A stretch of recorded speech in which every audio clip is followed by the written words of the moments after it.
So in lecture, we've spent a lot of time learning about context-free grammars and languages. Can context-free grammars be used to do anything other than parsing a programming language? That's a good point, Peter.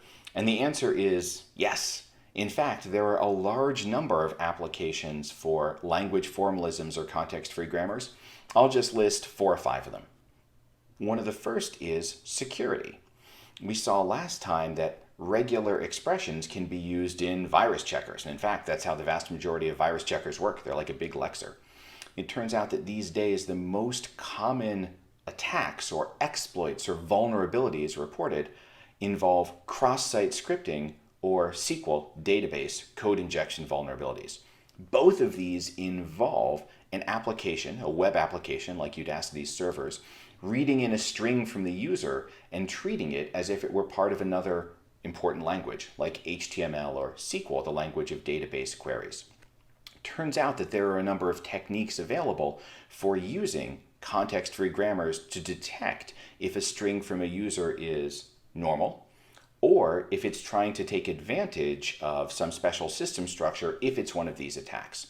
And essentially the way to do that is we pretend to parse the final string given the context that the user has provided, and if the user's changes, the string provided by the user, ends up influencing a large part of the parse tree, of the abstract syntax tree, in essence, if the high watermark of the changes or the tainted information from the user reaches very, very high, then we know it's a SQL code injection or cross-site scripting attack, because those attacks are based on destroying or conflating or deforming the essential structure of the output language. So one possible use for them is in security. Some of the best ways to figure out if something is SQL code injection or cross-site scripting, let's say before you actually run it and find out, involve the use of grammars. Another is in the world of optimization.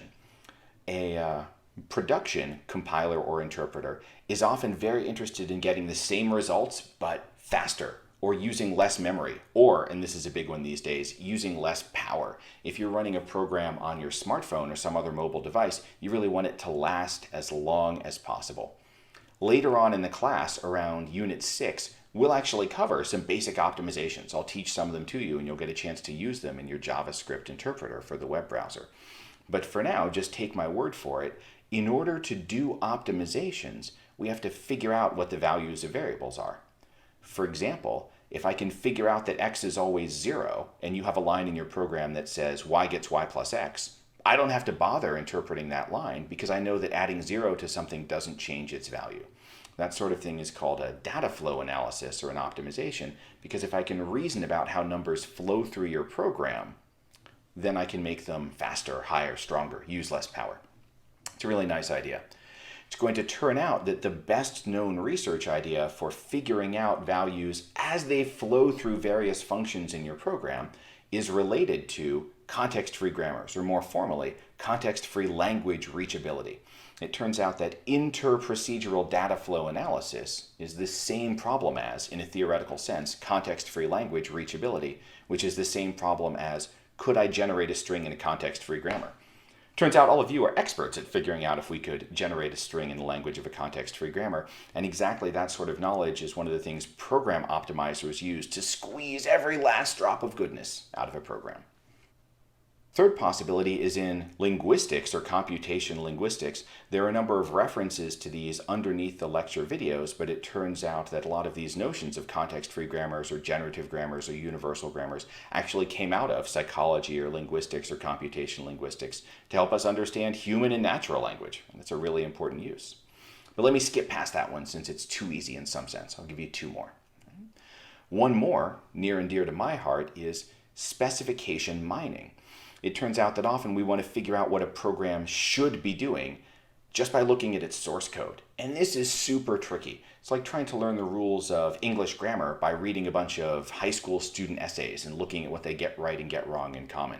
As you can imagine, it's very difficult to get this perfectly, because just because a number of students say something doesn't necessarily mean that they're following the rules. They might all get it wrong the same way. And if you've seen people post on forums, maybe not everyone has perfect grammar, so just taking samples might not be the right way to do it. Turns out that the output of specification mining often takes the form of a formal grammar or some sort of state machine. You should always call open and then you should call close. A lot of important security or software engineering policies can be described in terms of some sort of grammar. Now, it turns out that learning grammars from examples is really, really difficult. Both that and this notion I mentioned earlier of interprocedural data flow analysis are the sorts of things that one might get into in a subsequent course after this one, but where you'd build on the knowledge you learned here. Here's my last example, right? And this one's perhaps the farthest from the norm, but I think students may appreciate it. It turns out that if you're using a cellular phone, people might be able to intercept what you're saying if they just listen very hard. So these days, modern cell phones or mobile phones might try to encrypt the data packets that they send containing your vocal information so that in theory, eavesdroppers can't figure out what's going on.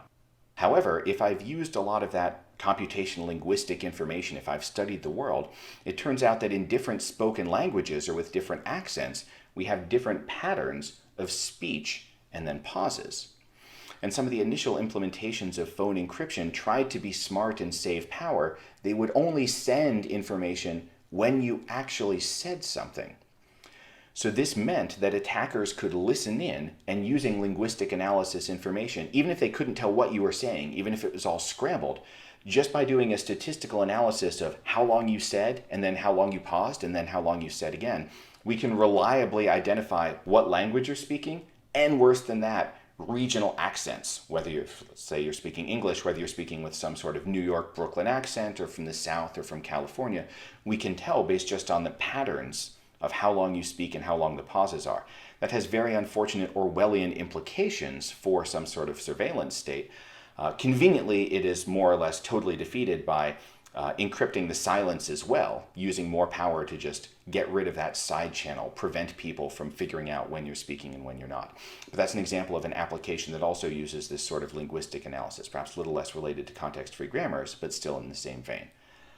All in all, context-free grammars, context-free languages come up in significantly more of computer science than just parsing.